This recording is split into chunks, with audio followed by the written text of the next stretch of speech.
నమస్కారం. Andhra times news ప్రేక్షకులకు, యాజమాన్యానికి, సిబ్బందికి ముందుగా శ్రీరామనవమి శుభాకాంక్షలు. భద్రాచలం దక్షిణ భారతదేశంలోని తెలంగాణ రాష్ట్రంలోని పావన గోదావరి తీరాన వెలసిన పవిత్ర పుణ్యక్షేత్రం. మేరువు మేనకల కుమారుడైన భద్రుడు శ్రీరామచంద్రుడికి పరమ భక్తవరేణ్యుడు. అతని తపస్సుకు మెచ్చి శ్రీరాముడు అతనికిచ్చిన వరం ప్రకారం సీత, లక్ష్మణ, ఆంజనేయ స్వామి సమేతంగా ఇక్కడ వెలిసారని స్థల పురాణం చెప్తోంది.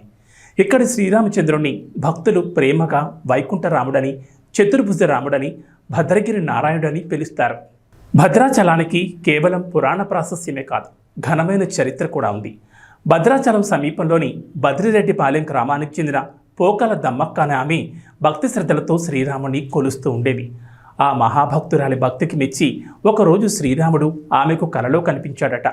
తాను గతంలో ఇచ్చిన వరం ప్రకారం భద్రగిరిపై ఉన్నానని, నన్ను మిగతా భక్తులు కూడా సేవించి తరించేలా ఏర్పాట్లు చేయండి. ఈ కార్యక్రమంలో నీకు మరో పరమభక్తుడు సాయంగా నిలుస్తాడని ఆదేశించారట. ఆ మేరకు దమ్మక్క గ్రామ పెద్దలందరికీ ఈ విషయం తెలియచేసి భద్రగిరిపైకి వెళ్ళి స్వామివారు వెలిసిన ప్రాంతాన్ని గుర్తించిందట. ఆపై అక్కడ పందిరి నిర్మించి పండ్లు నైవేద్యంగా సమర్పిస్తూ వచ్చిందట. ప్రతి సంవత్సరం సీతారాముల కళ్యాణం కూడా నిర్వహించేవారని స్థల పురాణం చెబుతోంది. రామదాసుగా ప్రసిద్ధుడైన కంచర్ల గోపన్న భద్రాచలంలో శ్రీరాముడికి ఇప్పుడున్న బ్రహ్మాండపై ఆలయాన్ని నిర్మించాడు. గోపన్నది ఖమ్మం జిల్లాలోని నేలకొండపల్లి గ్రామం. అప్పటి గోల్కొండ ప్రభు తానీషా కొలువులో మంత్రులుగా పనిచేస్తున్న అక్కన్న మాదన్నలకు ఈ గోపన్న మేనల్లుడు. మేనమామల సహకారంతో గోపన్న పాల్వంచ తాలూకా తహసీల్దార్గా పదవీ బాధ్యతలు చేపట్టాడు. భద్రాచలంలో వెలసిన శ్రీరాముడి గురించి తెలుసుకున్న ఆయన స్వామివారికి భక్తుడిగా మారతాడు. ఆపై కబీర్దాస్ శిష్యుడైన శ్రీరామదాస్గా మారిపోతాడు. భద్రాచల రాముడికో మంచి ఆలయం లేకపోవడాన్ని చూసి ఎంతో బాధపడతాడు. తాను ప్రజల నుంచి పన్నుగా వసూలు చేసిన సర్కార్ డబ్బు 6 లక్షల మోహారలితో తన దైవం భద్రాచలం శ్రీరామచంద్రుడికి ఇప్పుడున్న ఆలయాన్ని కట్టించాడు. ఈ విషయం నవాబ్ తానీషాకి ఆగ్రహం కలిగించింది. వెంటనే ప్రభుత్వానికి చెల్లించాల్సిన సొమ్ము జమ చేయాలని ఉత్తర్వులిస్తాడు. సొమ్మంతా భద్రాచలం ఆలయ నిర్మాణానికి వినియోగించా, ఇక నా దగ్గర ఏమీ మిగల్లేదు ప్రభు అని విన్నవిస్తాడు రామదాసు. దీంతో తానీషా రామదాసును గోల్కొండకు రప్పించి బందీఖానాలో ఖైదు చేయిస్తాడు. 12 ఏళ్ల పాటు రామదాసు ఆ బందీఖానాలో నానా కష్టాలు అనుభవిస్తాడు.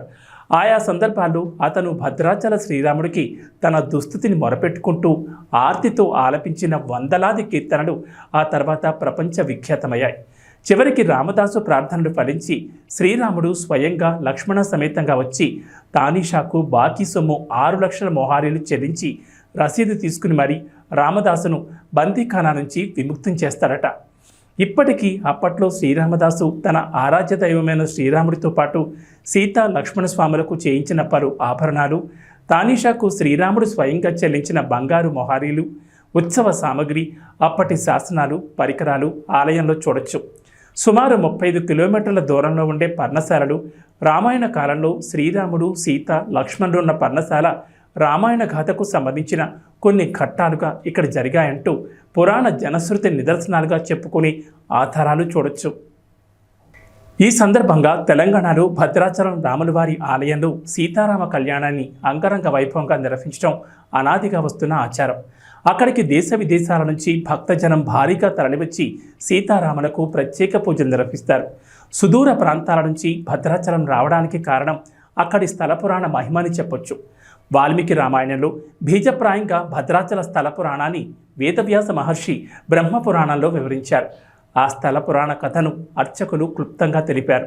వనవాసానికి వచ్చిన సీతారాములకు లక్ష్మణుడు అటవీ ప్రాంతంలో దొరికిన వెదురు కర్రలతో అందమైన కుటీరాన్ని నిర్మించాడు. ఆ కుటీరమై పర్ణశాలగా ప్రాచుర్యం పొందింది. కొద్ది రోజుల పాటు ఆ పర్ణశాలలో సీతారాములు సంతోషంగా నివసించారు.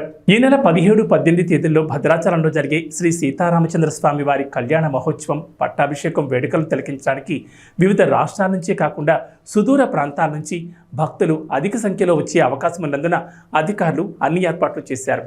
భక్తుల కోసం చలువ పందిళ్లు, త్రాగునీరు, ప్రత్యేక వసతితో పాటు కళ్యాణ మండపం వద్ద సెక్టార్ల ఏర్పాట్లు సోమవారం సాయంత్రం వరకు పూర్తి కావాలని విధులకు కేటాయించిన సిబ్బంది 16వ తేదీ ఉదయం 8 గంటల వరకు వారి వారి ప్రదేశాల్లో సిద్ధంగా ఉండాలని భద్రాద్రి కొత్తగూడెం జిల్లా కలెక్టర్ డాక్టర్ ప్రియాంక అలా సంబంధిత అధికారులకు ఆదేశించారు.